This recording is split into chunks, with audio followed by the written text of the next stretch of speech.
بسم اللہ الرحمن الرحیم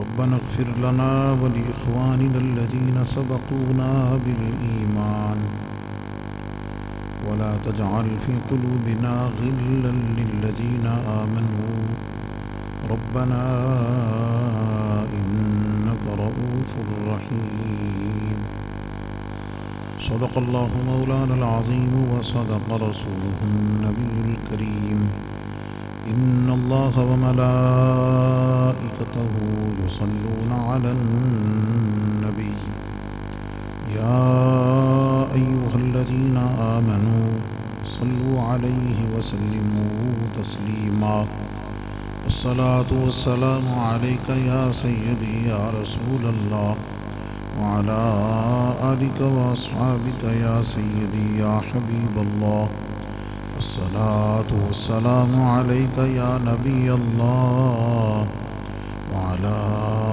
آلك وأصحابك يا نور الله الصلاة والسلام عليك يا خاتم النبيين وعلى آلك وأصحابك يا شفيع المذنبين الصلاة والسلام عليك يا إمام الحرمين وعلى آلك وأصحابك يا جد الحسن والحسين الصلاة والسلام عليك يا إمام المجاهدين وعلى آلك وأصحابك يا قائد الغر المحجلين گنج بخش فیض عالم مظہر نور خدا ناقصاں را پیر کامل کاملاں را رہنما گنج بخشی آپ کی مشہور ہم پہ کر کرم کروا کرم دونوں جہاں میں رکھ شرم اللہ رب العزت کی حمد و ثنا اور اس کے محبوب کریم رؤوف الرحیم صلی اللہ علیہ وسلم کی بارگاہ میں نذرانہ درود و سلام عرض کرنے کے بعد جملہ سامعین حاضرین بزرگوں دوستوں عزیزان قدر اور حضور پیر سیال لجپال غریب نواز کی نسبت سے خاص طور پہ تشریف لانے والے تمام پیر بھائی حضرات اور دیگر جملہ سامعین حاضرین سب کی خدمت میں السلام علیکم۔ آپ حضرات کو معلوم ہے کہ آج کا یہ پروگرام بڑی معروف شخصیت تھوڑا سا جن کی خدمات کا ذکر کھانے کے دوران عوام نے مجھ سے کیا ہے، محترم جناب حاجی محمد ابراہیم رحمۃ اللہ تعالیٰ علیہ، ان کی برسی کے سلسلے میں یہ منعقد کیا گیا ہے۔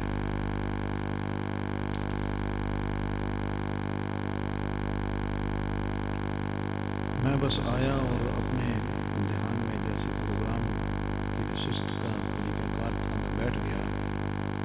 جب شاہ صاحب نے نعت شروع کی تو پھر مجھے یہ خیال آیا کہ یہ صرف حضور کے ثنا خوان ہی نہیں، حضور کی آل سے بھی ہے۔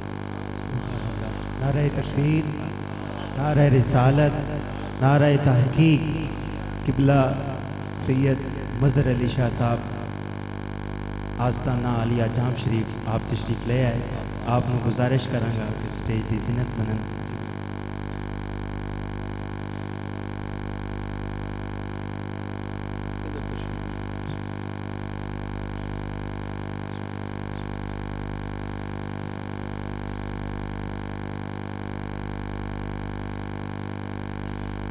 اور آپ حضرات کو معلوم ہے کہ حضور پیر سیال غریب نواز کی جو خصوصی تعلیمات اور تربیت ہے سادات کے ادب کے حوالے سے، وہ آپ کو بتانے کی ضرورت نہیں ہے۔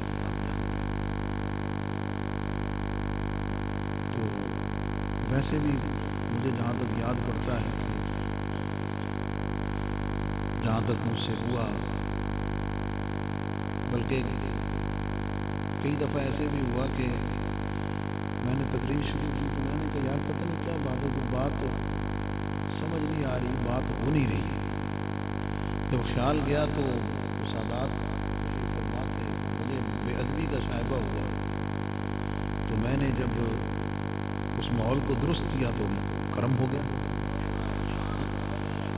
یہ تربیت کی بات ہے، سمجھنے کی بات ہے۔ میں ایک بڑی لطیف بات آپ کو عرض کر دیتا ہوں، شاید جو پھر بھائیوں کے علم میں شاید پہلی دفعہ آ رہی ہے شاید۔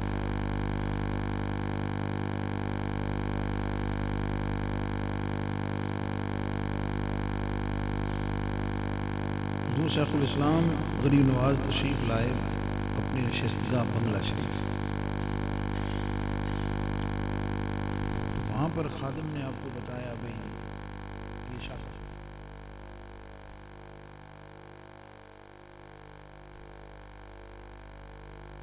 وہ جو مہمان تھے نا وہ کلین شیو تھے، داڑھی بنائی ہوئی تھی۔ حضرت صاحب نے جب یہ سنا کہ یہ شاہ صاحب ہیں تو آپ نے ان کا ہاتھ پکڑ کر جو اپنی نشستگاہ تھی نا جہاں حضرت خود بیٹھتے تھے، ہاتھ پکڑ کر ان شاہ صاحب کو اس پہ بیٹھے۔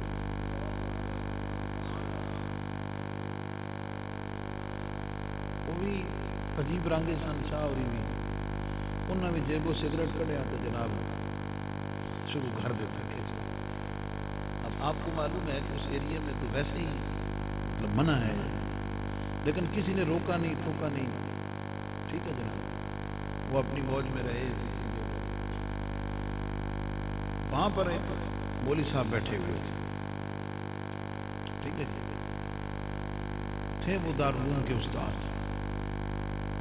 اس وقت تو ادب میں کچھ نہ بولے، جب وہ شاہ صاحب چلے گئے نا جی اٹھ کے، تو بعد میں حضرت صاحب سے عرض کی حضور یہ ماجرا جو ہے نا یہ ہم خاموش ہیں اس لیے کہ آپ کریم ہیں، لیکن اپنی سمجھ میں آنے والا نہیں ہے کہ یہ ماجرا کیا ہے۔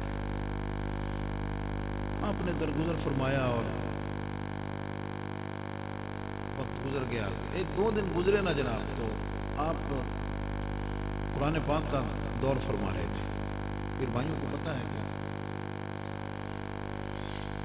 تو قرآن مجید کی آیت آئی انما حرم علیکم المیتۃ والدم ولحم الخنزیر وما اہل بہ لغیر اللہ۔ جب یہ آیت پڑھی نا جناب تو حضرت رک گئے، تلاوت کرتے کرتے رک گئے۔ فرمایا مولوی صاحب کتنے ساتھی تھے، آپ نے ان کو بلا لیا۔ آپ نے میں وہ آپ ایک بات کر رہے تھے تو آئیں میں آپ کو سمجھاتا ہوں کہ ماجرا کیا ہے، میں آج آپ کو سمجھاتا ہوں کہ ماجرا کیا ہے۔ انہوں نے فرمایا جی حضور حکم۔ آپ فرمایا قلم کاغذ لیا، قلم کاغذ لے کر آئے۔ حضرت نے ان کو فرمایا وہ اس کاغذ کے ٹکڑے پر لکھو خنزیر، لفظ لکھو خنزیر، انہوں نے لکھ دیا۔ آپ نے فرمایا اپنے علم اور فتویٰ کی روشنی میں آپ یہ بتائیں اگر میں آپ کو یہ کہوں کہ اس کاغذ کے ٹکڑے کو یہاں نیچے رکھیں اور اس پر جوتے ماریں تو وہ حرج ہے؟ علماء بیٹھے ہیں، لفظ خنزیر لکھو اور جوتے مارو کو حرج ہے؟ حضور کوئی حرج نہیں، کوئی حرج نہیں ہے۔ فرمایا کوئی حرج نہیں، پکی بات ہے جی، کوئی حرج نہیں۔ آپ نے فرمایا آپ دوسرا کاغذ لو اور اس کے اوپر یہ آیت لکھو جس آیت میں یہ لفظ ہے۔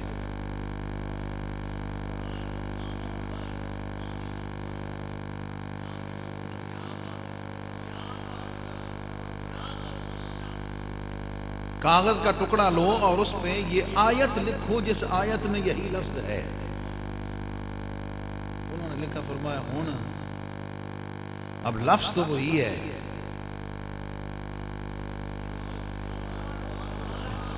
لفظ تو وہی ہے، لفظ تو وہی ہے، لیکن پہلے اکیلا تھا، اب قرآن کے لفظوں کی لڑی میں ہے۔ تو یہ مسئلہ پھر شیخ الاسلام ہی سمجھا سکتے ہیں نا، شیخ الاسلام ہی یہ سمجھا سکتے ہیں کیا مطلب؟ اعلیٰ حضرت نے اس کی تصریح فرمائی ہے، میں آپ کو بتا دوں۔ سید اگر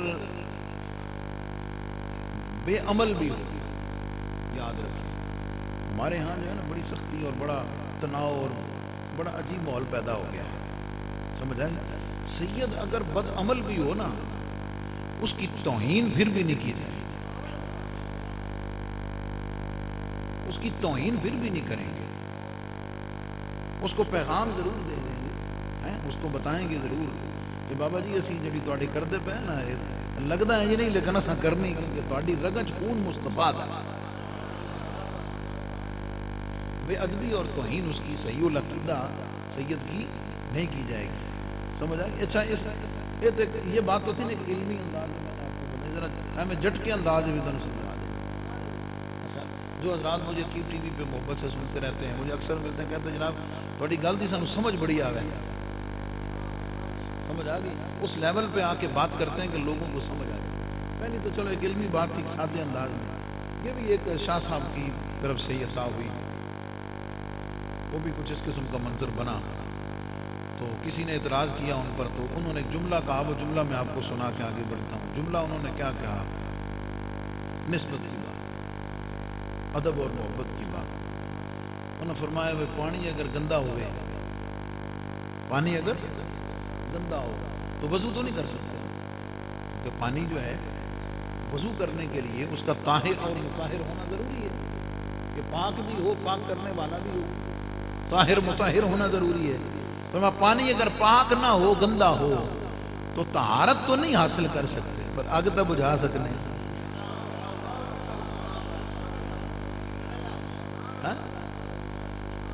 وہ اور کسے کام نہ آوے، آگ تو بجھ ویسے، کیا خیال ہے؟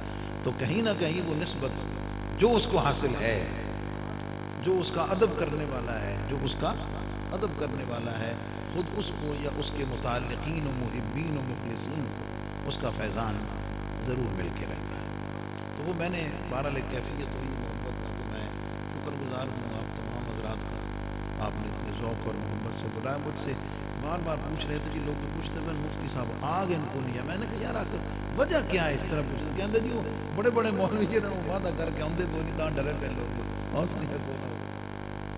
میں نے ان کو عرض کی، میں نے کہا جی مجھے 10 سال ہو گئے دادا صاحب، میرا جہاں تک اندازہ ہے میں بھی کچھ فگر اوپر تلے، شاید مجھے یاد پڑتا ہے کہ 10 سالوں میں 3 پروگرام ایسے ہیں کہ میں جن پہ نہیں جا سکا، وعدہ کر کے جن پہ میں نہیں، لیکن میں نے ان کو بہت پہلے بتا دیا کہ جناب میں نہیں آ سکتا۔ ایسا نہیں ہوا بھائی موبائل بند کر چھڑا مولوی صاحب کا پتہ ہی کوئی نہیں کتنے گئے، سمجھ آ گئی؟ ایسا نہیں ہوا الحمدللہ، اور ویسے بھی یہ کرنا بھی نہیں چاہیے، اخلاقیات اور اس آداب کے بھی خلاف۔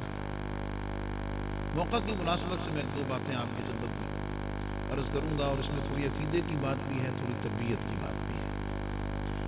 یہ آپ نے پروگرام منعقد کیا برسی کا، جو اشتہار میں ہے برسی کا، دائیں بائیں معاشرے میں اگر آپ غور کریں تو آپ کو بہت سارے ایسے حضرات نظر آئیں گے، ملیں گے، آپ کے خاندان برادری محلے میں بھی ہوں گے کہ جو اس قسم کی چیزوں کے قائل نہیں ہیں، سمجھ آ گئی؟ یعنی کل کے، ختم کے، عرس کے، اس میں ساری چیزیں آ جاتی ہیں، سمجھ آ گئی؟ اس کے ٹائٹل مختلف ہیں، سمجھ آ گئی؟ عرس بھی اسی میں آتا ہے، کہیں نہ کہیں میلاد بھی اسی میں آتا ہے، ایام بھی اسی میں آتے ہیں، یہ سوئم کا ختم، جمعرات کا ختم، یہ 10ویں کا ختم، یہ برسی، سمجھ آ گئی؟ فرق یہ ہے کہ ایک عام آدمی، ایک عام مسلمان جب فوت ہو تو اس کے لیے برسی کہتے ہیں، اس کے لیے برسی کہتے ہیں، اور وہی دن اگر کسی اللہ کے ولی کی زندگی میں آئے تو اسے عرس کہتے ہیں۔ آگے چل کے سمجھاؤں گا اس فرق کو بھی، ٹھیک ہے جی؟ اور اچھا اس سے اگلی بات یہاں پہ سن، عام آدمی فوت ہو تو اس کے لیے برسی، اللہ کا ولی دنیا سے رخصت ہو تو اس کے لیے عرس، اور وہی دن اگر پلٹ کر سرکار کی زندگی کا آئے تو پھر میلاد ہے یا نہیں؟ اس فرق کی وجہ بھی میں کوشش کروں گا آپ کو سمجھانے کی، لیکن اس سے پہلے 1-2 باتیں۔ اچھا بات یہ ہے کہ بھئی کہتے جناب اچھا سب تو بڑی گل ہے نہ کوئی اور کوئی بھی نہیں جناب، کیا حضور کے صحابہ نے یہ کیا؟ گل ہی اتوں بڑے دن سمجھ آ گئی، ایک عام آدمی کنفیوز ہو جاتا ہے یار کیا تو کوئی کیا خیال ہے، حالانکہ یہ بنیاد ہی غلط ہے۔ میں اگر اس مسئلے کو صرف آپ کو سمجھاؤں نا، اس جملے کو، اس بات کو اگر سمجھانا چاہوں تو میرا پورا وقت اسی پہ لگ جائے گا۔ اس جملے پہ سمجھانے میں آپ کو میں پورا کلیئر کر سکتا ہوں کہ اس جملے کی شرعی کوئی حیثیت نہیں۔ صرف اتنا یاد رکھیں، اصول یاد رکھیں، نبی کریم علیہ السلام کا یا حضور علیہ السلام کے صحابہ اعظام کا کسی کام کو نہ کرنا، توجہ ہے آپ، یہ میں آپ کو نچوڑ بتا رہا ہوں، اس پورے ٹاپک پر جو نچوڑ ہے وہ بتا رہا ہوں، اور اگر آپ اس پہ غور کریں گے، اس کو یاد رکھیں گے تو آپ کو خود بھی اس پھسلن سے محفوظ رہیں گے اور باقیوں کو بھی بچا سکیں گے۔ سمجھ آ گئی؟ وہ کیا؟ نبی پاک علیہ السلام کا جملے کو نوٹ کریں، یاد رکھیں، حضور علیہ السلام کا کسی کام کو نہ کرنا۔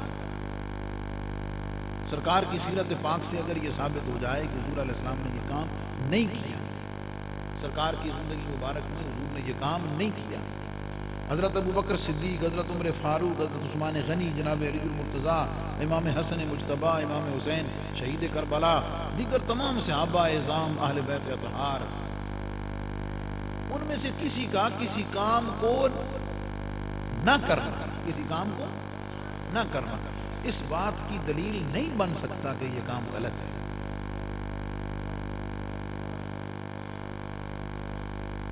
پھر سنیں، یعنی یہی کہتے ہیں کہ کیا یہ کام صحابہ نے کیا؟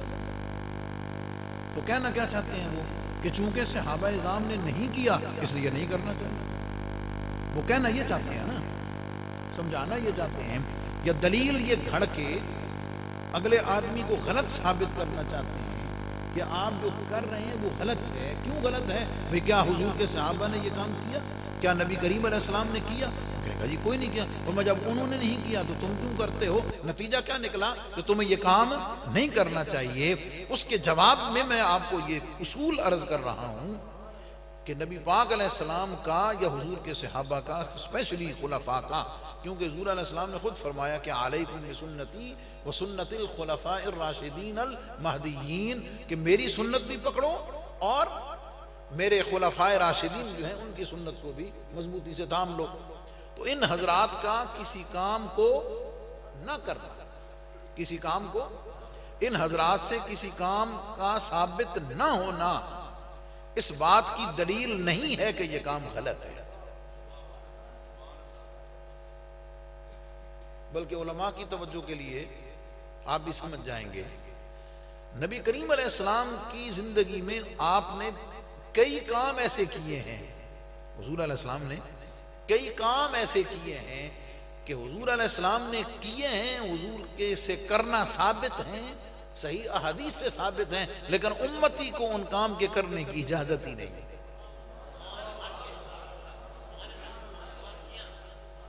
اس کے کئی شواہد موجود ہیں، اس کے کئی نظائر موجود ہیں، علماء کی توجہ میں وہ ساری چیزیں بات سمجھ۔ تو یہ کہنا ہی غلط ہے، یہ بنیاد ہی غلط ہے، یہ سمجھ لیں کہ یہ جال ہی تار عنکبوت ہے جس میں وہ پھنسانا چاہتے ہیں۔ کیا خیال ہے کہ جناب یہ چونکہ حضور کے صحابہ نے نہیں کیا تو کرنا نہیں چاہیے؟ نہ، یہ دلیل نہیں ہے۔ سمجھ آ گئی؟ اور عام آپ لوگوں کے علماء کو تو خیر سب معلوم ہے، یہ مسجد جیسے بنی ہوئی ہے، مسجد نبوی شریف آج جیسے بنی ہوئی ہے، ان ساری چیزوں کے منکرین نے اپنے ہاتھوں سے بنائی ہے، کوئی نہیں سمجھتا۔ ان سارے معمولات کے منکرین نے اپنے ہاتھوں سے بنائی ہے۔ کیا حضور کے زمانے میں ایسی تھی؟ قرآن مجید فرقان حمید کیا حضور کے زمانے میں ایسے ہی تھا؟ کتابی شکل میں، لفظوں میں، مجلد؟ آج کل تو تجویدی قرآن آ گیا، کیا تھا حضور کے زمانے میں؟ مدارس تھے، درس نظامی کی کتب تھی، بخاری مسلم تھی جس کو پڑھ کے مولوی بنتا ہے۔ کیا خیال ہے؟ بخاری مسلم احادیث تو تھیں، احادیث تو میں یہاں سے اپنی دلیل کی طرف، اپنے موضوع کی طرف بڑھ رہا ہوں. حدیثیں تو تھیں، جملہ کعب ہے، حدیثیں تو تھیں لیکن ان کی شکل یہ نہیں تھی. سمجھ رہے کوئی نہیں؟ حدیثیں تو تھیں لیکن ان کی شکل یہ نہیں تھی. قرآن تو تھا لیکن اس کی صورت یہ نہیں تھی. مسجد تو تھی لیکن اس کی حیات، اس کی صورت یہ نہیں تھی. ایصال ثواب تو تھا.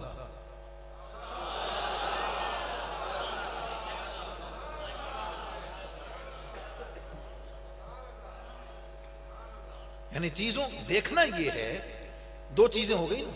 ایک چیز یہ ہے کہ کیا یہ چیز اصلاً موجود تھی یا نہیں تھی، اس چیز کی بنیاد اور اصل موجود تھی یا نہیں تھی. اگر تو اس کی اصل ہی موجود نہیں، اگر اس کی اصل موجود ہی نہیں، پھر بھی علماء موجود ہیں، پھر بھی آپ اس کو ناجائز نہیں کہہ سکتے. پھر بھی اس کو قرآن و سنت پہ پیش کریں گے کہ کہیں قرآن و سنت میں کسی جگہ اس کے خلاف تو نہیں، اس کی اجازت پھر بھی دے دیں گے. وہ میرے کو لوگوں پوچھے آ کے، مفتی صاحب تسی ایڈے وڈے مولوی خطیب ایڈی وڈی جگہ دے اے جویں تساں مفلر لے آ ہنج کر کے، میرے کو جو پھڑ کے پوچھے آج دا منڈا اے تساں ہنج کر کے لپیٹے آ، اے مفلر بھی لے آ کے حضور کے زمانے میں تھا. وہ میرے کو تک کوئی دلیل بتا یا نہیں. انہوں نے کہا جناب تساں کوٹ ایڈا پایا، کیا خیال ہے؟ کسی اینک پائی ہوئے پوچھے جناب اینک پائی تساں کتوں آ گئی، کی خیال ہے؟ بھئی کسی چیز کا جواب نہیں دے سکتا. کیا مطلب؟ دیکھنا یہ ہے کہ اس چیز کی اصل دلیل، بنیاد، جڑ ہے یا نہیں ہے. تو پھر میں واپس پلٹ رہا ہوں. قرآن تو تھا لیکن اس کی شکل سے مراد یہ جو کتابی شکل میں ہے، 30 پارے ہیں، باقی گتے کے اندر بنا ہوا، جلدوں میں بنا ہوا، پھر الگ الگ پارے بنے ہوئے، سمجھ آ گئی. پھر اس کو چھاپنے کے لیے بڑی بڑی کمپنیاں، پھر ان کمپنیوں کے لیے بڑے بڑے لاکھوں کروڑوں کا بزنس ہے یا نہیں؟ کیا خیال ہے؟ تو قرآن تو تھا لیکن اس کی یہ شکل اور حیات نہیں تھی. احادیث تو تھی لیکن اس کی شکل یہ نہیں تھی. مدرسہ تو تھا، صفہ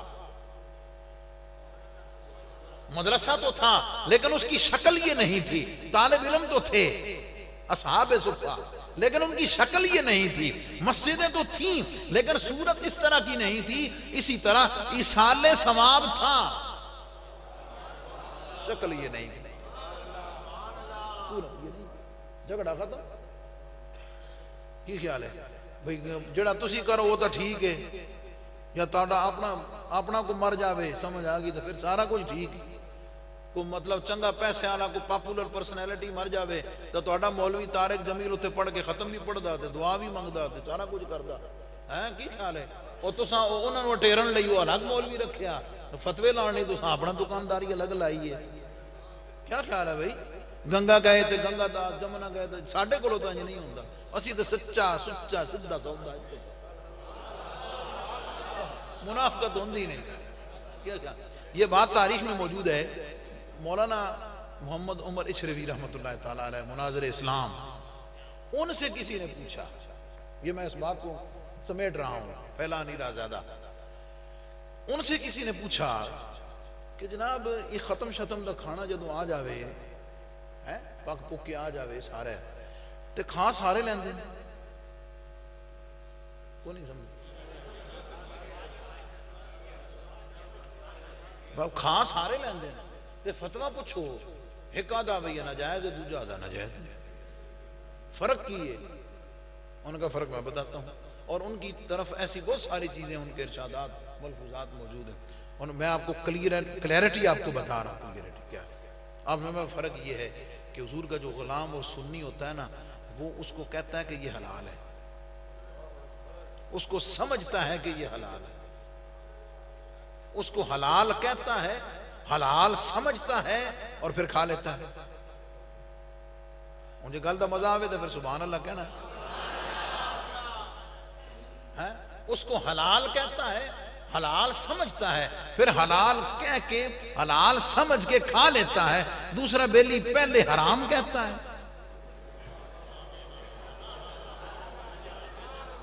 تو کھا مڑ بھی لیتا ہے.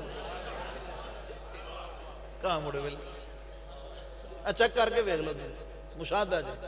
غریب غربہ بیچارہ ہے، وہ تو والی وارث کو نہیں نا.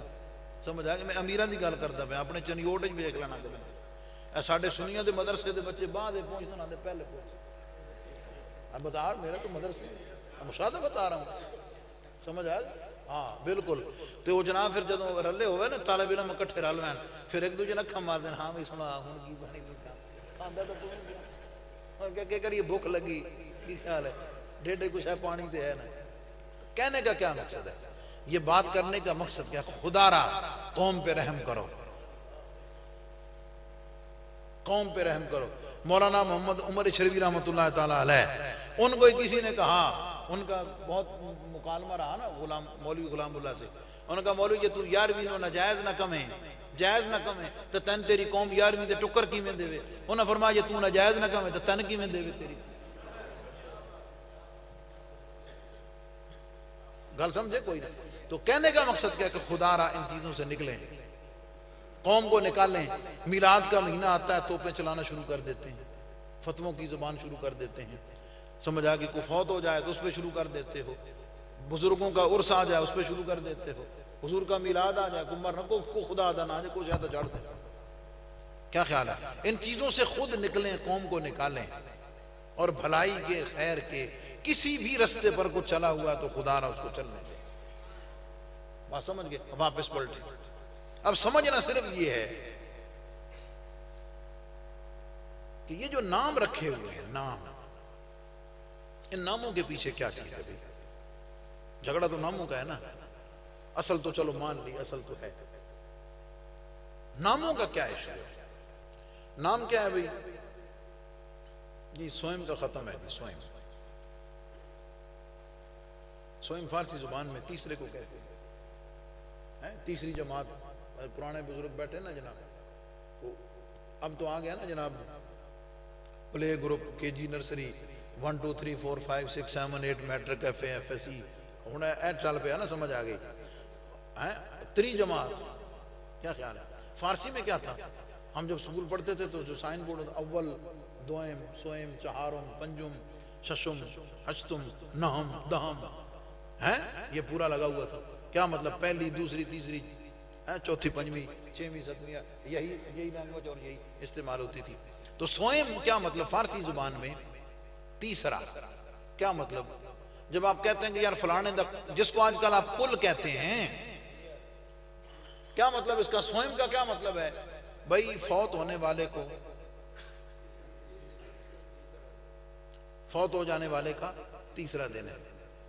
پہلی جمعرات کلیئر ہے کہ فوت ہو جانے والے کو ایک جمعرات ہو گئی. یہ 10ویں کا ختم ہے. کیا مطلب؟ فوت ہو جانے والے کو 10 دن ہو گئے. بھئی 40ویں کا ختم, چہلم 40ویں کا ختم, کیا مطلب؟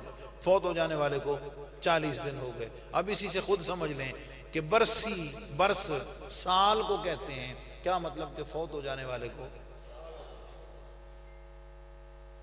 کیا مطلب؟ پتہ کیا چلا غور کرنے سے کہ یہ جو نام رکھے ہوئے ہیں, یہ جو نام رکھے ہوئے ہیں, یہ وقت کو سامنے رکھ کے بنائے گئے. ٹائم کے جو ٹائم گزرا ہوا ہے اس ٹائم کے مطابق یہ نام رکھے ہوئے ہیں.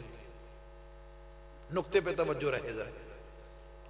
ٹائم کو سامنے رکھتے ہوئے عبادت کا نام رکھا ہوا ہے. میں ذرا شرعی اس دائرے میں لے آؤں. ٹائم کو سامنے رکھتے ہوئے اس کا شرعی نام رکھا ہوا ہے. اب سوچنا پڑے گا کہ کیا ٹائم کو سامنے رکھ کے عبادت کا نام رکھ سکتے ہیں؟ ٹائم کو سامنے رکھ کے عبادت کا نام رکھ سکتے ہیں؟ یہ بالکل رکھ سکتے ہیں. کیسے؟ فجر, علماء تشریف فرمائے, فجر کا معنی پھٹنا. کیا مطلب؟ اس کا ٹائم اس وقت شروع ہوتا ہے جب پاؤں پھٹ جاتی ہے, صبح صادق صبح کاذب سے جدا ہو جاتی ہے. اس وقت جو عبادت ہوتی ہے اس کو فجر کہتے ہیں. ظہر ظہیرہ ہدایہ میں موجود ہے, سورج کے ڈھلنے کا نام ہے. کیا مطلب؟ یہ وہ نماز ہے جو سورج کے ڈھلنے کے بعد پڑھی جاتی ہے. مغرب سورج کے غروب ہونے کا وقت یا جگہ, یہ نماز اس وقت پڑھی جاتی ہے جب سورج غروب ہو جاتا ہے. عشاء رات کے کھانے کے قریب جو نماز پڑھی جاتی ہے اس کو کیا کہتے ہیں؟ عشاء. تہجد, اشراق, چاشت, اوابین, ہر ایک عبادت پہ اگر آپ غور کر لیں، یہ سارے نام اللہ نے وقت کے سامنے رکھتے ہوئے بنائے ہیں. تو اگر نمازوں، فرض نمازوں کا نام وقت کی وجہ سے رکھا جا سکتا ہے،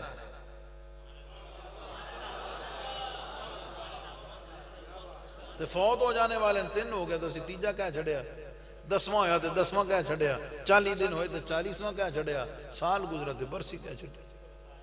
اچھا تو یہ بھائی بیڑیوں تو ہن پسند نہیں تو تساں کو ہور رکھ لو. ہاں بھائی کھلا میدان ہے نا بھائی، آپ اپنی مرضی کے کوئی نئے نام رکھ لو، کوئی ایسا کام رکھ لو، لیکن ایصال ثواب سے انکار تو نہیں کر سکتے. ایصال ثواب کا کیا مطلب ہے؟ ایصال علماء تشریف فرمائے، اوصل یوصل ایصالا، پہنچانا، بھیجنا، روانہ کرنا، ملا دینا، پہنچا دینا، ثواب نیکی کو پہنچا دینا. کیا مطلب کہ مولا کریم یہ عشاء کے بعد سے تیرے غلام، تیرے بندے بیٹھے ہوئے ہیں، تیرے محبوب کے امتی بیٹھے ہوئے ہیں، تلاوت قرآن کریم ہوئی ہے، نعت خوانی ہوئی ہے، سمجھ آگئی، کچھ بیان قرآن و حدیث کے حوالے سے کسی شرعی مسئلے کو سمجھنے کے لیے گفتگو ہو رہی ہے، صلاۃ و سلام ہوگا، دعا ہوگی، ختم شریف ہوگا، لنگر ہوگا، اس کے اوپر سارا جو مولا کریم تو ثواب دے رہا ہے ہمیں. مسجد میں بیٹھے ہوئے ہیں، تیرا ذکر کر رہے ہیں، تیرا ذکر سن رہے ہیں، مولا کریم اس سارے عمل پہ جو تو ہمیں ثواب عطا فرما رہا ہے، ہم آخر میں دعا کریں گے کہ مولا کریم یہ جو ثواب تو نے ہمیں دیا ہے، یہ جو ثواب تو نے ہمیں دیا ہے، مولا کریم ہماری طرف سے ہمارے فلاں بزرگ کو، حاجی ابراہیم کو، فلاں کو، فلاں کو، مولا کریم ہماری طرف سے ہم تجھے عرض کرتے ہیں کہ تو اسے پہنچا دے. تو قرآن و حدیث اس پر تو شاہد ہیں کہ عمل مسلمان کرنے والا ہو اور مسلمان کے لیے کرے، کرنے والا مسلمان ہو اور مسلمان کے لیے کرے، تو اللہ تعالیٰ اس کی دعا کو قبول کر کے اس ثواب کو دوسرے مسلمان کو بھیج دیتا ہے. وہ رولا کیڑی چیز ہے؟ کیا خیال ہے؟ جھگڑا کس چیز کا بھائی؟ کنفیوژن کیا ہے بھائی؟ پریشانی کیا ہے؟ دعا سے ذرا سمجھ لیں. میں نے آیت کریمہ کا سہارا لیا، ربنا اغفر لنا ولاخواننا الذین سبقونا بالایمان. مولا کریم ہمیں بخش دے، ہمیں معاف کر دے، اور ہمارے ان بھائیوں کو بھی بخش دے، ہمارے ان بھائیوں کو بھی بخش دے. بہنیں اس میں تقریباً شامل ہیں. کیا مطلب؟ مردوں عورتوں کو مولا کریم تو بخش دے، سبقونا بالایمان، جو ایمان کے ساتھ دنیا سے رخصت ہو گئے. وہی دیکھیں یہ دعا ہم کن کے لیے کر رہے ہیں؟ یہ حضرت آدم علیہ السلام سے لے کر تمام انبیاء کی جتنی امتیں ہیں جو ان پر ایمان لانے والے ہیں، ان میں سے ہر فرد کو شامل ہے.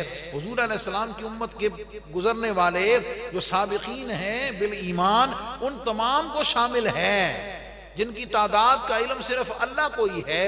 اللہ ہمیں کیا تعلیم کیا دے رہا ہے کہ ایمان والو ایک رشتہ یاد رکھنا، اور وہ رشتہ ہے ایمان کا، وہ رشتہ ہے ایمان کا. تو جو ایمان والے ہیں، ایمان والے ایمان والوں کے لیے دعا کریں، اس میں کوئی حد بندی نہیں ہے، بس شرط ہے کہ ایمان والا ہو، کرنے والا دعا وہ بھی ایمان والا ہو، جس کے لیے کر رہا ہے وہ بھی ایمان والا ہو. اللہ نے خود تعلیم دی ہے کہ بندے دعا تو کرے گا، نفع پہلوں کو پہنچے گا.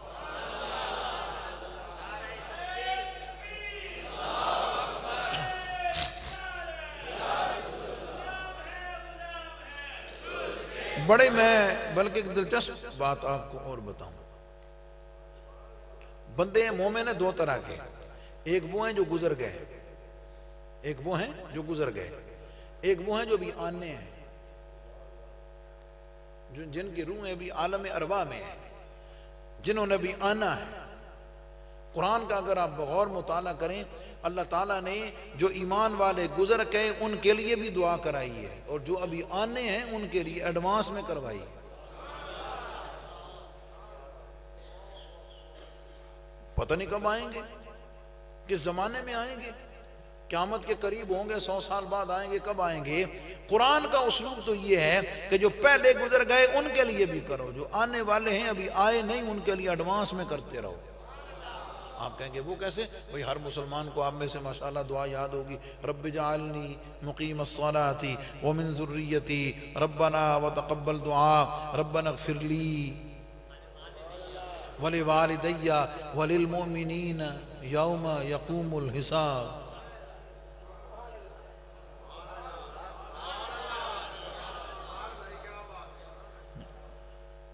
تو منع کرنا بھی جڑا ہن مرا ہے وہ دلے نہیں کرنا، تو روکتا ہے کہ جو ابھی مرا ہے اس کے لیے نہیں کرنی۔ قرآن کہتا ہے جو پہلے گزر گئے ان کے لیے بھی کرو، جو آنے والے ہیں ان کے لیے بھی کرو۔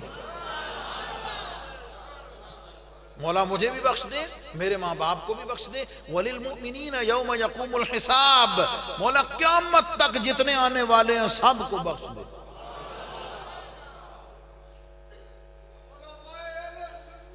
دونوں کو بخش دے، اور جو درمیان میں زندہ ہیں ان کے لیے تو ہے اسی ربنا اغفر لی ربنا اغفر لنا۔ مولا سارے جو زندہ ہیں، کیا مطلب اس میں کوئی حد بندی نہیں ہے، فرمایا اپنے لیے بھی کرو، اپنے بھائیوں کے لیے بھی کرو، موجودین کے لیے کرو۔ اچھا اور بھی سمجھ نہ آوے جو قرآن پاک حدیث پاک دیکھیں آپ نماز جنازہ میں آپ کیا دعا کرتے ہیں؟ بالغ مرد اور عورت کے لیے اللہم اغفر لی حینا ومیتنا وشاہدنا وغائبنا وصغیرنا وکبیرنا وذکرنا وانسانا۔ فرمایا جتنی کیٹیگریز ہیں اللہ نے سب کو شامل کیا۔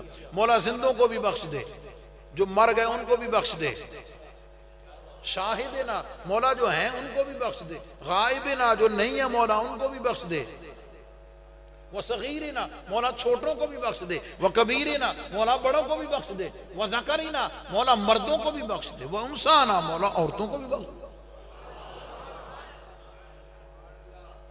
توجہ طلب نکتہ، بھئی دعا کروں میں، دعا کریں آپ، ہیں نکتہ جو سمجھانا ہے، دعا کروں میں اور آپ اور نفع پہنچے دوسروں کو، ہے یا نہیں؟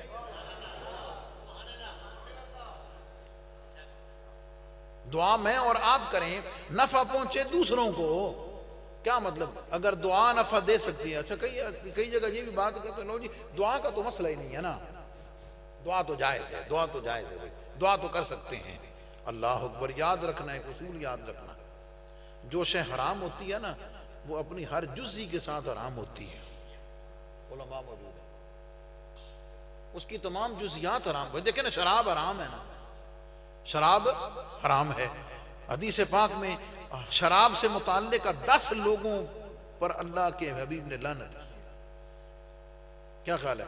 تو شراب جیسے پینا حرام ہے، اس کا بیچنا بھی حرام ہے، اس کا پیسہ لینا بھی حرام ہے، اس کو اٹھانا بھی حرام ہے، اس کو لے کر جانا بھی حرام ہے، اس کو سٹور کرنا بھی حرام ہے۔ سمجھ آگئی؟ وہ جتنے اس سے ریلیٹڈ جتنے لوگ سب حرام ہے نا، رخصت تو کوئی بھی نہیں۔ کیا مطلب؟ کہ جو چیز حرام ہے وہ اپنی جزیات کے ساتھ مکمل حرام ہے۔ سود حرام ہے، اپنی تمام جزیات کے ساتھ حرام ہے۔ تو یہ کیسے ہو سکتا ہے کہ جب بات دوسرے کو نفع دینے کی ہو تو کہو جناب دعا تو جائز ہے، باقی جائز نہیں ہے؟ کتوں آ گیا بھائی؟ ایک کتوں تو لکیر کھچ لی بھائی۔ جو جائز ہے وہ جزیات کے ساتھ جائز ہے، اور جو حرام ہے وہ جزیات کے ساتھ حرام ہے۔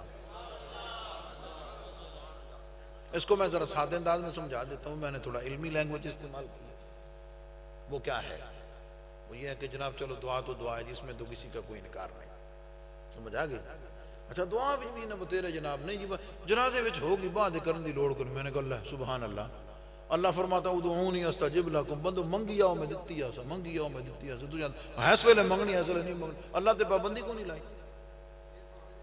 دینے والا کہہ رہا ہے کہ جب جی چاہے مانگو، نہ ٹائم کی پابندی ہے نہ سوال کی پابندی۔ ادعونی استجب لکم، فرمایا تہاڈا کم منگنا تو میرا کم دینا۔ جنازے سے پہلے مانگو، جنازے کے بعد مانگو، گھر میں آ کے مانگو، قبر پہ مانگو، سمپھوڑی پہ آ کے مانگو، کہیں بھی مانگو، کدھر بھی مانگو، اور جیسے تمہارا دل کرتا ہے مانگو۔ تم مانگنے والے بنو، ہم دینے کے لیے تیار ہیں، ہم دینے ختم۔ تو جو رب یقیناً جنازے کی دعا کریں تو دیتا ہے، بخشتا ہے۔ جو جنازے کی دعا کریں تو یقیناً بخشتا ہے۔ تو وہ رب مطلب جنازہ مک گیا تو ناراض ہو ویسی تو ہن دوبارہ کیوں مانگ لیں یہ میرے کو؟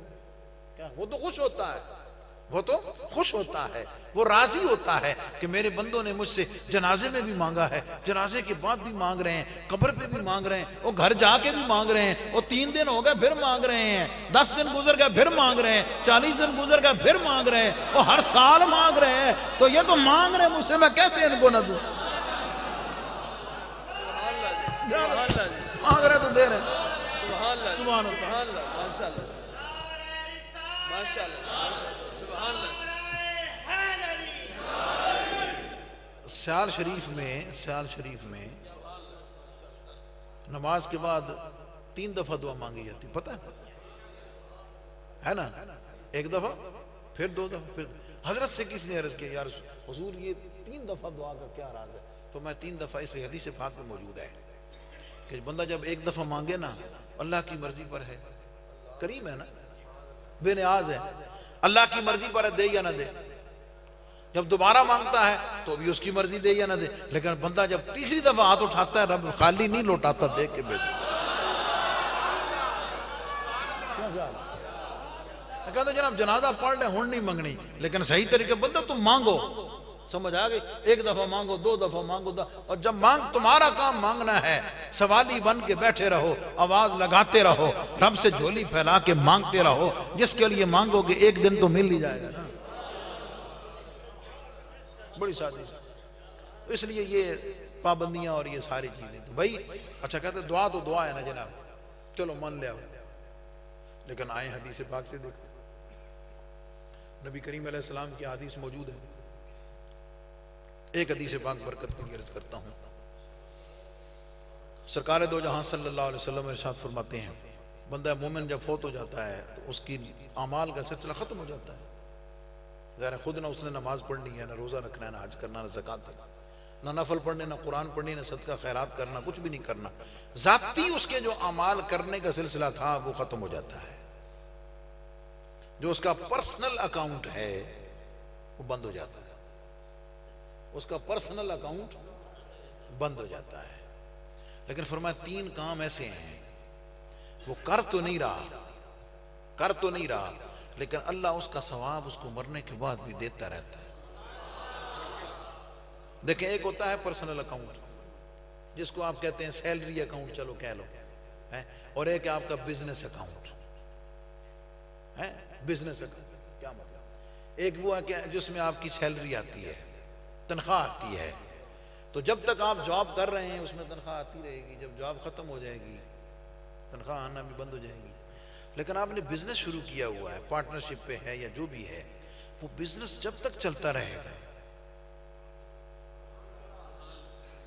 اس کا پروفٹ آپ کے اکاؤنٹ میں آتا رہے گا، ہے یا نہیں؟ کیا مطلب؟ سادی سی بات ہے کہ جو تو نے اپنا کیا تھا نا، اپنا کرم، وہ تو ختم ہو گیا، لیکن جو دوسروں کے لیے کر کے گیا ہے نا وہ جب تک ہوتا رہے گا اللہ تجھے اس کا ثواب دیتا رہے گا۔ حضور علیہ السلام نے خود بتایا، نبی کریم علیہ السلام نے وہ 3 کام حضور علیہ السلام نے، وہ بظاہر 3 ہیں لیکن وہ تمام کارہائے خیر کو شامل ہیں۔ ایک سرکار دو جہاں صلی اللہ علیہ وسلم نے فرمایا کہ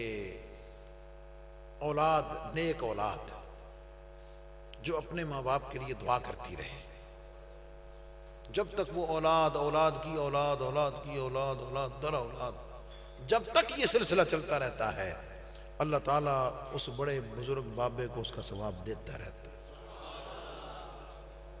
اور یہ اتنا مجرب ہے، اتنا آسان ہے، باقی جتنے کام ہیں اس کے لیے آپ کو دعا کرنی پڑے گی، ہاتھ اٹھانا پڑے گا، کوئی اہتمام کرنا پڑے گا۔ اولاد کا جو نیکی کا ثواب ماں باپ کو ملتا ہے اس میں نہ ہاتھ اٹھانے کی ضرورت ہے، نہ دعا کرنے کی ضرورت ہے، نیت کی بھی ضرورت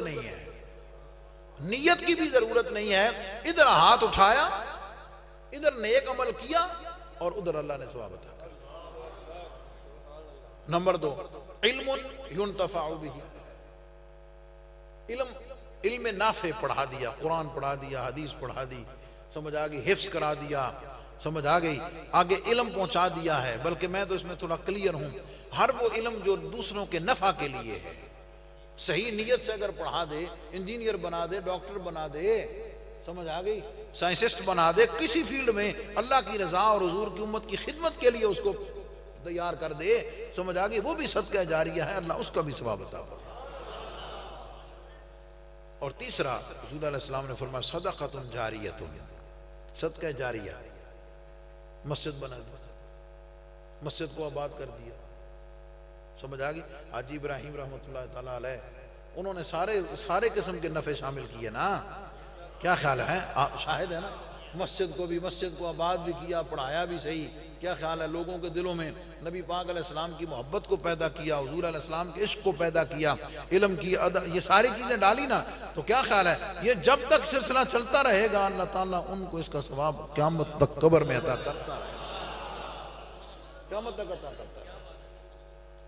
اس کا دائرہ بڑا وسیع ہے، سمجھ آگئی؟ کیا مطلب کہ یہ صرف، بلکہ یہاں تک یہ تو مطلب میں بعض دفعہ حیران ہوتا ہوں کہ یار جب یہ اس قسم کی احادیث پڑھتے ہیں تو ان دی عقل تے پردے پہ جاتے ہیں، سمجھ نہیں آتی یار اس میں سے استدلال کیا ہے، استنباط کیا ہے، اس سے مسئلہ کیسے ثابت ہو رہا ہے۔ حضور علیہ السلام تشریف لے گئے اپنے صحابہ اعظام کے ساتھ، دو قبروں کے پاس کھڑے ہو گئے،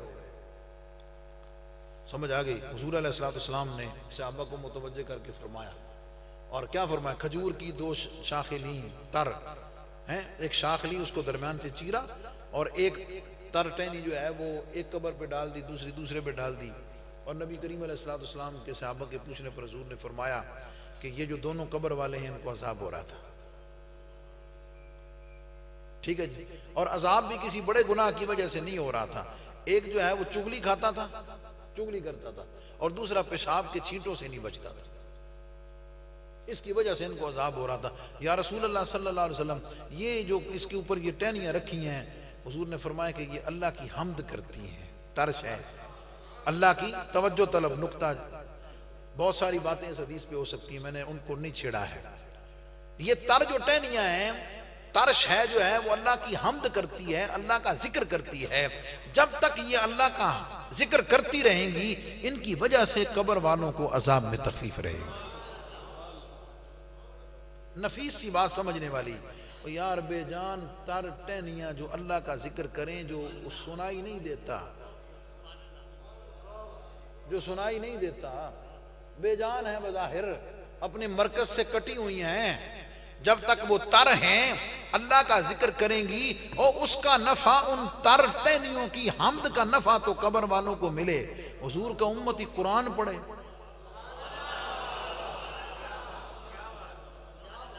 سرکار کا امتی قرآن پڑھے۔ اب آپ کو سمجھ آ گئی ہوگی کہ مزاروں پہ پھول کیوں ڈالتے ہیں،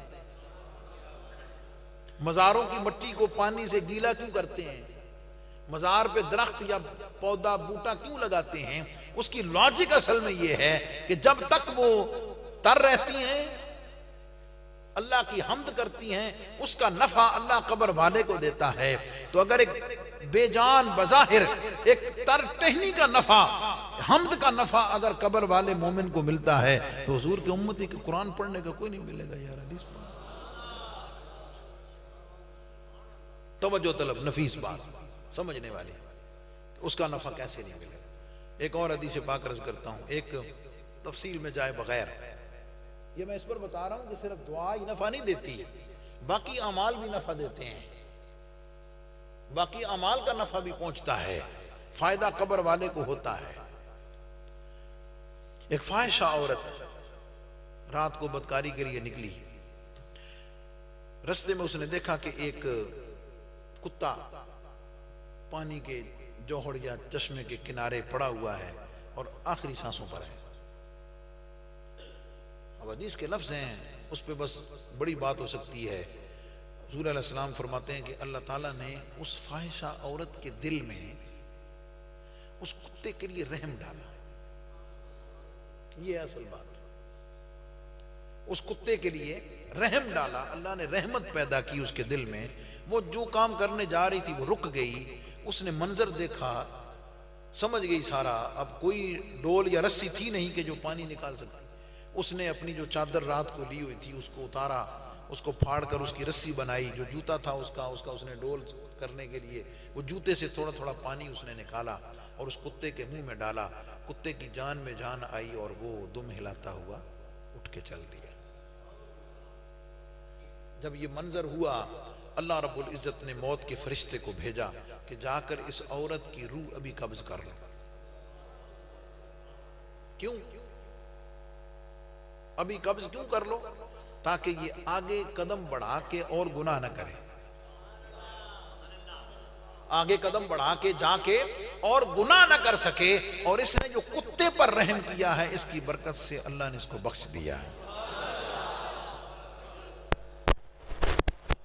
میں رک کر تھوڑی سی توجہ آپ کی چاہوں گا مزید۔ نیکی کرنے والی کون ہے؟ فاحشہ عورت۔ نیکی کرنے والی کون ہے؟ فاحشہ عورت۔ نیکی کی کیا ہے؟ پانی پلایا۔ پانی پلایا کس کو ہے؟ کتے کو۔ سمجھ رہے ہیں؟ عمل کیا ہے؟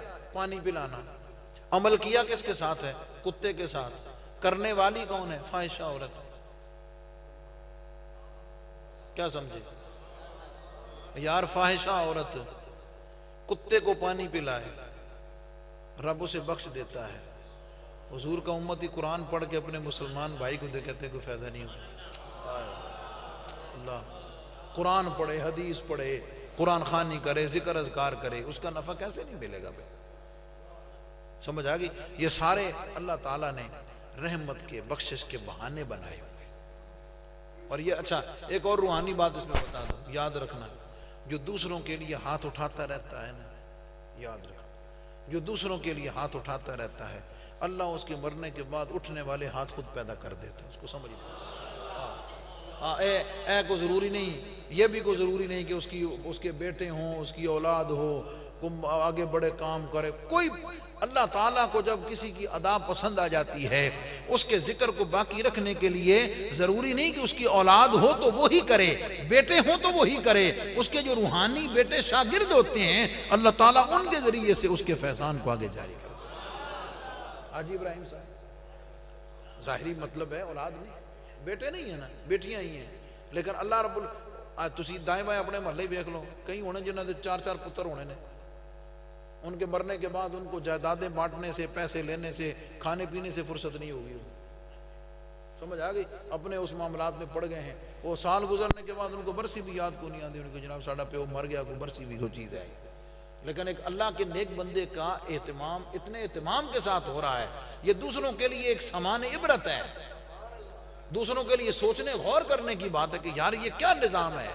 اور یہ نبی کریم علیہ السلام کی سنت کریمہ ہے، نبی کریم علیہ السلام کی سنت کریمہ ہے۔ کیا مطلب؟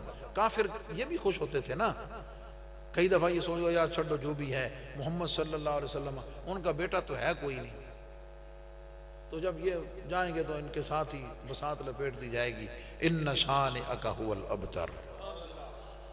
فرمایا بابو تجھے ابتر کہتے ہیں، تیرا ذکر تو قیامت تک برقرار رہنا ہے۔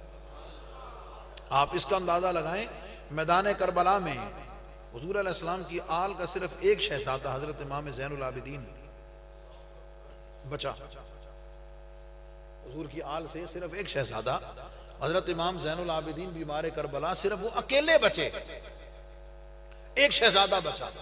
اور روئے زمین پر آپ دیکھ لیں سادات اعظام، ان کو دیکھ لیں، اور پھر حضور کے غلاموں کو دیکھ لیں، حضور کی امت کے اولیاء کو دیکھ لیں، حضور کی امت کے علماء کو دیکھ لیں، کوئی گن سکتا ہی نہیں، کوئی شمار ہی نہیں کر سکتا ہے۔ کیا مطلب؟ کہ ذکر کے باقی رہنے کا یا قبولیت کا سٹینڈرڈ معیار یہ نہیں ہے۔ اس لیے جو دوسروں کے لیے ہاتھ اٹھانے کے لیے جا رہا ہوتا ہے نا، اسے یہ یقین رکھنا چاہیے کہ آج وہ دوسرے کے لیے ہاتھ اٹھا رہا ہے، اللہ تعالیٰ اس کے لیے اٹھنے والے ہاتھ پیدا کر دے گا۔ میں اس پر ایک دلچسپ بات آپ کو بتا کے اجازت چاہتا ہوں۔ ہمارے ایک استاد گرامی، ان کی والدہ فوت ہو گئی، تو ظاہر ہے بہت بڑے عالم دین تھے، سینکڑوں شاگرد تھے ان کے، تو میانی صاحب قبرستان جو ہے وہ علماء سے بھر گیا۔ کیا خیال ہے؟ بڑے بڑے جید علماء، اساتذہ، شیوخ الحدیث، ٹھیک ہے جناب، وہ جنازے کا جو ٹائم تھا اس وقت پہنچ گئے سینکڑوں کی تعداد میں۔ تو ان کی والدہ محترمہ کا جنازہ تھا، تو سب بیٹھے مطلب ہاں موجود تھے۔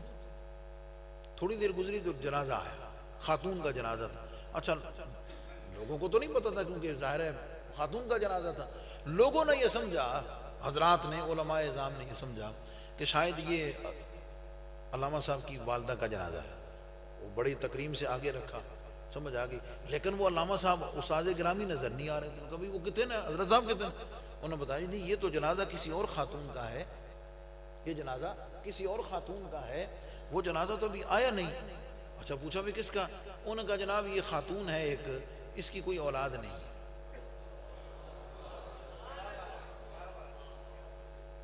اس کی کوئی اولاد نہیں ہے، نہ بچی نہ بچہ، یہ اکیلی تھی، گھر والا بھی فوت ہو گیا، اس کا نہ کوئی بھائی ہے نہ کوئی بہن ہے، اس کا کوئی رشتہ دار دنیا میں ہے ہی نہیں. یہ چھوٹے سے گھر میں رہتی تھی لیکن بڑی نیک خاتون تھی، بڑی عبادت گزار تھی، کسی کو اس نے تکلیف نہیں دی، کبھی اس نے کوئی ایسا غلط کام نہیں کیا، کسی پر زیادتی نہیں کی ہے. وہ فوت ہوئی، اس کا جنازہ ہے. یہ بالکل ایک طرح کی لوارث ہے.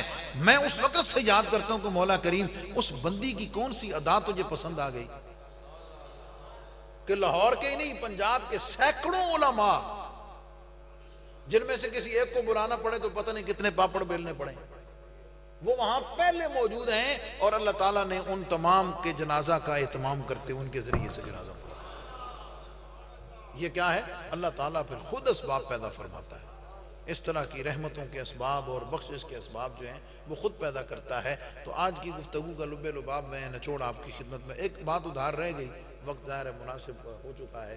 میں ویسے بھی زیادہ تقریر مجھ سے ہوتی بھی نہیں، وہ جمعے کی وجہ سے عادت ہی 30 35 40 منٹ کے سے زیادہ نفسیاتی طور پہ بھی لوگ تھوڑا بوریت کا شکار ہو جاتے ہیں. تو 1 گھنٹہ تقریباً گفتگو ہو گئی ہے. یہ جو بات رہ گئی ہے نا وہ یہ کہ عام آدمی فوت ہو تو برسی، ہاں لمبی گل ہو ویسی. اچھا نہیں اے فرمانے میں تھوڑی یہ سمجھا دو، بالکل تشنگی رہے. ویسے میں عرض کرتا ہوں دیکھیں برسی تو ایک عام آدمی کے لیے یہ اعزاز کی بات ہے کہ عام آدمی فوت ہوتا ہے، سمجھ آ گئی، تو اس کے لیے برسی ہے. اور اللہ کا ولی جب فوت ہو تو اس کے لیے عرس ہے. کیا مطلب؟ ایک عام آدمی تو اپنی روٹین میں گزرا ہے نا. اس لیے یعنی میں یہ چاہوں گا کہ آپ دیکھیں نا، بھی ایک گل ہمیشہ یاد ہے، ہمارے یہاں ٹرینڈ یہ بن گیا ہے کہ ہم صرف جس کے نام کے ساتھ پیر لگتا ہے نا ہم صرف عرس اسی کا کرتے ہیں. حالانکہ عرس جو ہے نا اس کی لاجک یہ ہے کہ اللہ کا جو نیک بندہ ہے، مقرب بندہ ہے، جو بھی اللہ کا نیک بندہ ہے، اس کے نام کے ساتھ بے شک پیر نہ بھی آتا ہو، اس کا جو سالانہ پروگرام کریں گے وہ قرآن و سنت کی روشنی میں وہ عرس کہلائے. عرس کی جو لاجک ہے یا عرس کی جو تعریف اور اس کی جو ڈیفینیشن ہے، اگر اس کو سامنے رکھیں تو کیا فرق دونوں میں کیا ہے؟ برسی تو سادہ سا لفظ میں سال گزر گیا جی، 1 سال ختم ہو گیا جناب نما. لیکن اللہ کے ولی کے لیے عرس کیوں ہے؟ عرس جو ہے بنیادی طور پر سادے لفظوں میں مختصر بتاتا ہوں. اللہ کا ولی جب دنیا سے پردہ کر رہا ہوتا ہے نا جناب، عرس کا معنی ہے خوشی، شادی. ہاں عرس کا معنی شادی ہے. عربی زبان میں اب بھی آپ مڈل ایسٹ چلے جائیں تو شادی کہتے ہیں، سمجھ آ گئی. عرس شادی کو کہتے ہیں. اور شادی کا معنی وہ ڈھول تماشے والی نہیں، مراد خوشی، ہیپینس، خوشی ہے اس میں. اچھا بھی خوشی کیسے ہے؟ اللہ کا ولی دنیا سے فوت ہو رہا ہے، اس کے عقیدت مند رو رہے ہیں، اس کے چاہنے والے پریشان ہیں، اس کے مرید جو ہیں وہ حزن کی کیفیت میں ہیں، اور اس کی یوم وصال کو عرس کہا جا رہا ہے. اس کی وجہ یہ ہے کہ وہ دن اس کا اللہ کی ملاقات کا دن ہوتا ہے، اللہ رب العزت سے ملاقات کا دن ہوتا ہے، دیدار کا دن ہوتا ہے. وہ اپنی منزل مقصود کو پہنچ رہا ہوتا ہے، اس محبوب کے قدموں میں پہنچ رہا ہوتا ہے جس محبوب کی طلب اور تڑپ میں اس نے ساری زندگی گزاری ہوتی ہے. تو وہ دن اس کے لیے خوشی کا دن ہوتا ہے. ایک اور وجہ یہ ہے کہ جب مرید اور اس کے چاہنے والے اس دن میں اس کے پاس آتے ہیں نا تو وہ اللہ کے خزانے روحانیت کے فیضان کے اپنے مریدوں کو عطا کرتا ہے، بخشش کرتا ہے، انعامات دیتا ہے. وہ سب کے لیے روحانی خوشی کا دن ہوتا ہے. اس وجہ سے اس کو عرس کہتے ہیں. اور دوسری بات، ایک اور بڑی نفیس بات غور کرنے والی، مختصر بتا رہا ہوں. میلاد بھی خوشی ہے یا نہیں؟ میلاد بھی خوشی، عرس بھی خوشی، دونوں میں نفیس سا فرق، بڑا نفیس فرق. عرس ہوتا ہے اللہ کے ولی کی وفات والے دن، عرس ہوتا ہے اللہ کے ولی کی وفات کے دن، اور میلاد ہوتا ہے نبی کی ولادت کے دن۔ فرق سمجھ رہے ہیں؟ ہے دونوں میں خوشی، ہے دونوں میں خوشی۔ عرس میں خوشی ہے جس دن وہ فوت ہو رہا ہے، اور میلاد میں خوشی ہے جس دن آقا دنیا میں تشریف لا رہے ہیں۔ وہ یوم وفات پر ہے، یہ یوم پیدائش پر ہے۔ اس میں فرق کی وجہ کیا ہے کہ ولی جب دنیا سے فوت ہوتا ہے تو اسے خوشی ملتی ہے۔ نفیس جملہ، ولی جب دنیا سے پردہ کرتا ہے، فوت ہوتا ہے، وہ خوشی اس وقت اس کو ملتی ہے۔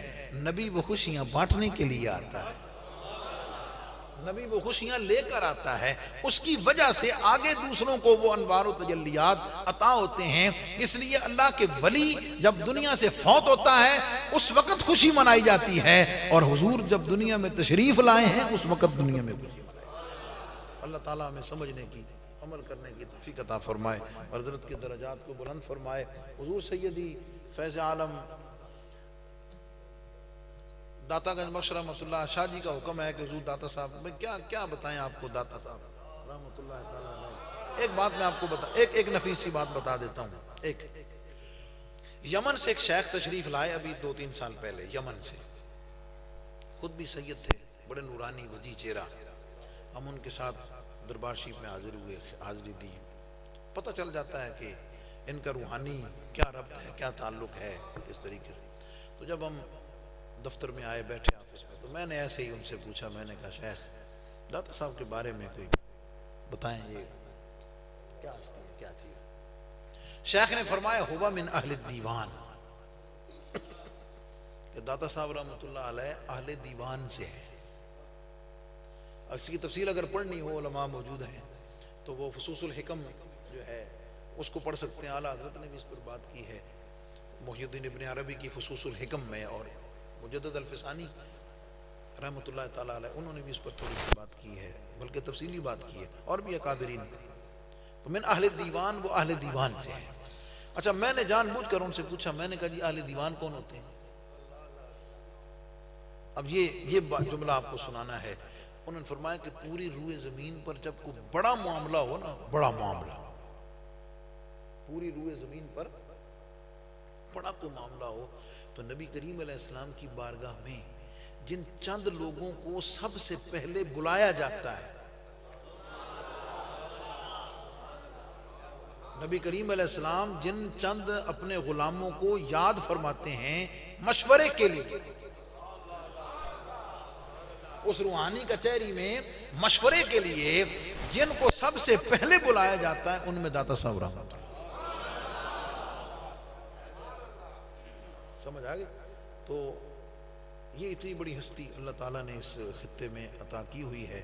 حضرت ہم چشتیوں کے جو امام ہیں، مقتدا ہیں، حضرت خواجہ معین الدین چشتی اجمیری رحمۃ اللہ علیہ، انہوں نے جب اکتساب فیض کیا تو یہ شعر جو میں نے خطبے کے بعد پڑھا ہے آپ سنتے ہیں، وہ انہوں نے اس موقع پر پڑھا، فیوز و برکات سمیٹتے ہوئے کہ گنج بخش فیض عالم مظہر نور خدا ناقصاں را پیر کامل آرا، وآخر دعوانا الحمدللہ رب العالمین۔